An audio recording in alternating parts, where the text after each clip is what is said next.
স্ত্রী স্বামীকে বলেছে যে তার সাথে সংসার করতে চাইলে স্বামী যেন তার মায়ের সাথে সকল সম্পর্ক ছিন্ন করে। এই অবস্থায় স্বামী কি করবে? তার বাবা মারা যাওয়ার পর আর মা দ্বিতীয় সংসার করছিলেন। কোনো স্ত্রী যদি তার স্বামীকে এরকম আলটিমেটাম দেয় যে তুমি আমার সাথে সংসার করতে হলে, অর্থাৎ তুমি আমার স্বামী হিসাবে থাকতে হলে তোমার মায়ের সাথে সম্পর্ক ত্যাগ করতে হবে, তাহলে এটা একাধারে কিয়ামতেরও একটা আলামত, আবার একাধারে এই ভদ্র মহিলার বেকুব হওয়ারও লক্ষণ। কিয়ামতের আলামত এই অর্থে যে একজন মহিলা তিনি স্বামীকে শর্ত দিচ্ছেন যে তুমি সংসার করতে হলে আমার এই কাজ করা লাগবে। এটা সাধারণত তো হয় না, হয় উল্টা। যদিও অন্যায়ভাবে এরকম কোনো শর্ত যদি স্বামীও তার স্ত্রী দেয় সেটাও অন্যায়। অতএব এটা অবশ্যই কিয়ামতের আলামত যে এই মহিলা তার স্বামীকে এভাবে শর্ত দিচ্ছে যে আমার স্বামী থাকতে হলে তোমার এই শর্ত পূরণ করতে হবে। আবার একই সঙ্গে তিনি মূর্খতারও পরিচয় দিয়েছেন, কারণ তিনি নিজের ক্ষতি নিজে করছেন। নবী করিম সাল্লাল্লাহু আলাইহি সাল্লাম বলেছেন, সহিহ বুখারীতে হাদিসটি বর্ণিত হয়েছে, মান সাররাহু আন ইউবসাতা লাহু ফি রিজকিহি আও ইউনসা লাহু ফি আসারিহি ফালইয়াসিল রাহিমা। যে চায় তার রিজিকে এবং হায়াতে প্রশস্ততা হোক, বরকত হোক, সে যেন আত্মীয়তার সম্পর্কগুলোকে রক্ষা করে, আত্মীয়তার বন্ধনগুলোকে সম্পৃক্ত করে, সংযুক্ত করে।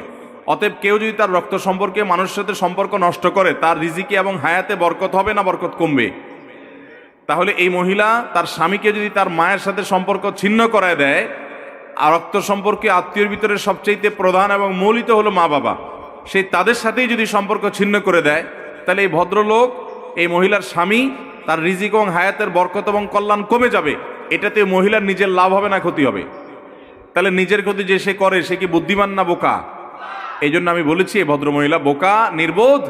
আপনার শাশুড়ি আপনার কাছে কোনো কারণে অপছন্দনীয় হতে পারে, কিন্তু আপনার স্বামীর যেহেতু মা, অতএব আপনি বরং তাকে উপদেশ দিবেন যে কোনো মূল্যে তুমি তার সাথে সম্পর্ক বজায় রাখো। আপনার কাছে খারাপ লাগে, আপনি প্রয়োজনে নিজেকে বাঁচিয়ে রাখেন যদি তার জুলুমে আপনি অতিষ্ঠ হন, এরকম কিছু হয়।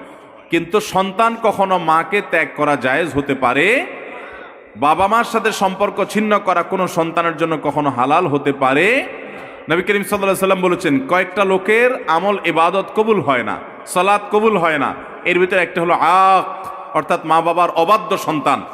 অতএব এই নারী যে কথা বলছেন, সেই নারীর কথা শোনা স্বামীর জন্য কোনো অবস্থাতে জায়েজ নয়, বরং তার কথা লঙ্ঘন করা ফরজ। এই নারী তাকে হারাম কাজ করতে বলছে, এই হারাম কাজ স্ত্রী কেন, অন্য কেউ যদি বলে সেটা শোনা যাবে।